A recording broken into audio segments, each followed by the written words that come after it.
नमस्कार, मी अविनाश जाधव, मनसे ठाणे पालघर जिल्हा अध्यक्ष. मी आज तुमच्यासमोर एक वेगळा विषय घेऊन आलो आणि विषय आहे फ्रॉडचा. काल अधिवेशनामध्ये आपल्याला महाराष्ट्राच्या मुख्यमंत्र्यांनी फ्रॉड विषयी कशा प्रकारे फ्रॉड होतो, त्याच्या बाबतीत काय हेल्पलाईन सुरू केलेल्या आहेत या बाबतीमध्ये एक अधिवेशनामध्ये भाषण केलं. परंतु आपल्या जवळ ठाण्याच्या जवळ असलेल्या डोंबिवलीमध्ये राहणारी ही निधी तिवारी, ती निधीचं वय 19 वर्ष, ही MSCच्या फर्स्ट इयरला आहे. आता गेल्या वर्षी तिचं गेल्या बिर्ला कॉलेजला. आणि या मुलीला तिच्या एका मैत्रिणीने फोन केला आणि तिला सांगितलं की मला तुझ्या बँकेचं अकाउंट खोलायचं, तुझं डॉक्युमेंट दे. ती मुलगी बँकेत अकाउंट खोलायचं काम करायचं. तिने सांगितलं मला 1000 रुपये मिळतील. हे सगळं केलं तर तिने तिचे डॉक्युमेंट दिले. पुढे झालं असं की तिच्या नावावर एक नव्हे तर 2-3 अकाउंट वेगवेगळ्या बँकेमध्ये खोलले गेले. आणि ते अकाउंट खोलल्याच्या नंतर या निधीच्या अकाउंटवर एका अकाउंटवर पैसे घेतले गेले 2,60,00,000 रुपये आणि दुसऱ्या अकाउंटला घेतले 10 लाख रुपये. आणि अजून काही अकाउंट खोलले असतील तर तिला माहित नाही. हे तिच्या समोर आले, ते ती आपल्या समोर आणते. बरं, अकाउंट खोलताना मोबाईल नंबर तिचा आहे का? तर तिचा नाही. दुसऱ्या तिलाही कोणाचा तरी मोबाईल अकाउंट नंबर घेऊन तिच्या नावाने अकाउंट खोलले गेले. 2,60,00,000 ट्रान्झॅक्शन तिच्या अकाउंटवर झालं. आणि हे पैसे कोणाकडनं घेतले?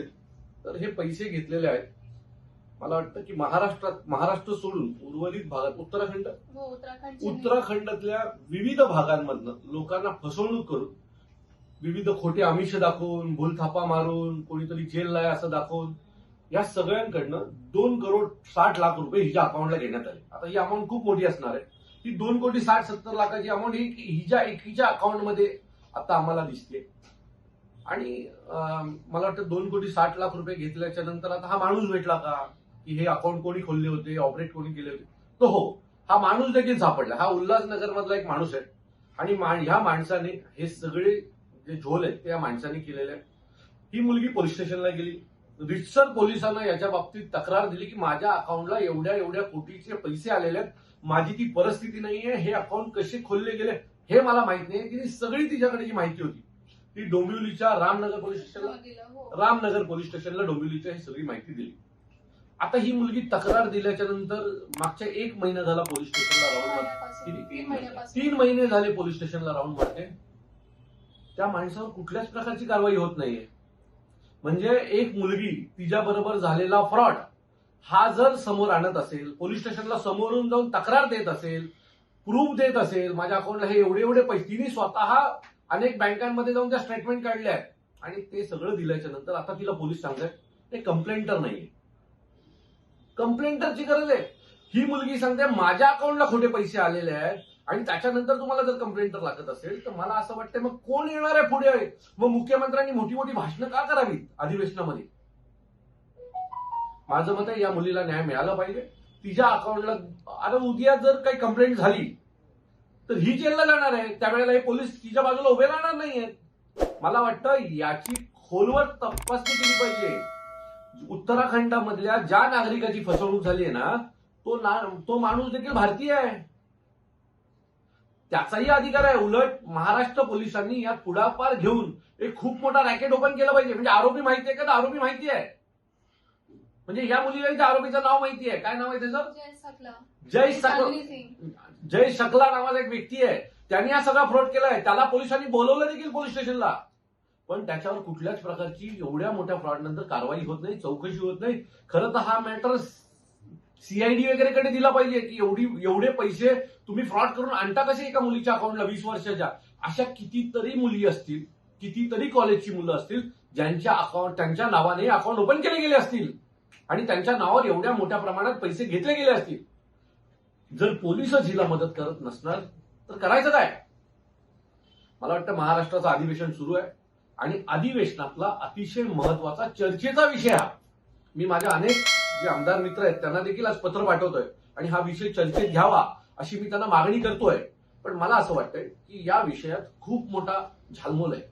आता या मुलीबरोबर काय घडलं ती तुम्हाला सांगेल. माझी चांदनी सिंग म्हणून माझ्या वडीलची एक मुलगी आहे. तिने बँकमध्ये स्वतः येते, आरबीएल बँकमध्ये जॉबला. तिचं वय 35 आता. तिने मला बोललं होतं बँकेचे टार्गेट आहे म्हणून तू ओपन कर. मी दिलं माझं सगळं डॉक्युमेंट्स. मी स्वतः गेली होती अकाउंट ओपन करायला आणि तिने मला बोललं त्या बदल्याने टार्गेटचे जे इन्सेंटिव्ह भेटेल ते तुला दिला. 1,500 दिलं पण तिने. त्यानंतर मला काहीच माहित नाही कुठून पैसे आले, कुठं सगळं ऍक्सेस पण घेतलं, चेकबुक एटीएम सगळं तिच्याकडे घेतलं, नंबर पण तिचाच होता. मला काही माहितच नाही पैसे कुठून आला. 3 डिसेंबरला मला हे कळलं. ते रामनगर पोलीस स्टेशनमध्ये जाऊन सगळ्या गोष्ट सांगितलं. 19 डिसेंबरला त्यांना पकडलं 4 वाजता इथे गणेश मंदिरकडे. त्यानंतर त्यांना रात्री 11:30 पर्यंत सोडून दिला आणि आता बोलतोय तू सेफ आहे. पण मी कसं सेफ आहे? त्यांचा जबाब पण उलट सुलट घेतला. माझ्यासमोर जे त्यांनी मान्य केला होता आणि जे मला जबाब भेटलाय ते दोन्ही खूप वेगळं आहे. मला असं वाटतं की ह्या प्रकरणाची नीट चौकशी झाली पाहिजे. हा प्रकरण दिसतो तेवढा छोटा नाहीये. यात अशा अनेक कॉलेजची मुलं मुली आज ही समोर यायची हिने डेअरिंग केली आहे. असे अनेक मुलं मुली असतील की जे जाऊ दे ना बघू नंतर काय होईल. तुम्हाला आणखी एक गोष्ट सांगतो. माझ्या मनसेच्या ठाण्याच्या कार्यालयामध्ये रोज एक महिला येते. तिचा नवरा मागच्या 4 महिन्यापासून जेलला आहे. आता त्या माणसाची चुकी काय तुम्हाला सांगतो. त्या माणसाने त्याच्या एका मित्राला आधार कार्ड पॅन कार्ड दिला आणि त्या माणसाने त्याच्या नावावर 4 फ्रॉड कंपन्या खोलल्या. 4 फ्रॉड कंपनीमध्ये जीएसटीचे 27 करोड रुपये त्याच्या नावावर बाकी आहेत असं दाखवलं. ज्याला राहायचं घर नाहीये अशा व्यक्तीवर 27 करोड रुपयाची जीएसटीचं देणं बाकी आहे असं दाखवलं. ज्याने पैसे खाल्ले, ज्यांनी त्या अकाउंटला ट्रान्झॅक्शन केले ती सगळी लोक गायब आहेत.